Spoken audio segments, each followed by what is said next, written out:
High, good evening সবাইকে। এখন আমরা পিকনিক করছি ছোটোখাটো, কি বলো তো, আলু কাবলি আর ঝালমুড়ি।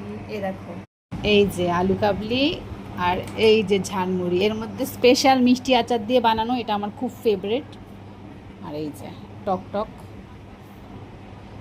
তোমাদের কার কার এটা দেখে জিভে জল এলো অবশ্যই কমেন্টে জানিও। কিন্তু অনেক দিন ধরেই প্ল্যান হচ্ছিল যে আমরা বিরিয়ানি পিকনিক করব, মানে বিরিয়ানি অথবা মোমো। তো এই সপ্তাহে করলাম বিরিয়ানি, পরের সপ্তাহে করব মোমো, কারণ আমার বান্ধবী কাজ করে, ও সারা সপ্তাহ বাড়িতে থাকে না, শুধু বৃহস্পতিবারেই বাড়িতে থাকে। তো আমরা আজকে বিরিয়ানি করলাম, চলো দেখাই তোমাদেরকে লুকটা যে কেমন হয়েছে দেখতে। এই যে দেখেছো, আমি কিন্তু এই যে লেগ পিস নিয়ে নিয়েছি, সাথে আমার পছন্দের পিস আছে, আলু স্যালাড, এখানে আছে মিষ্টি, আর এই যে আমার বান্ধবীর মেয়ে খাচ্ছে, আমার ছেলে খাচ্ছে। পাপা হাই করো, হাই করো দিশা। বলে বাবালে, দিশা কেমন হয়েছে? টেস্টি টেস্টি, একটু এরকম করে বলো, একটু এরকম করে বলো টেস্টি টেস্টি।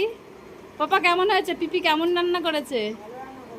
একটু এদিকে তাকে একটু হেসে বল বাবা, যেন জোর করে বলানো হচ্ছে।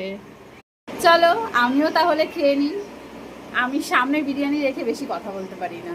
টাটা।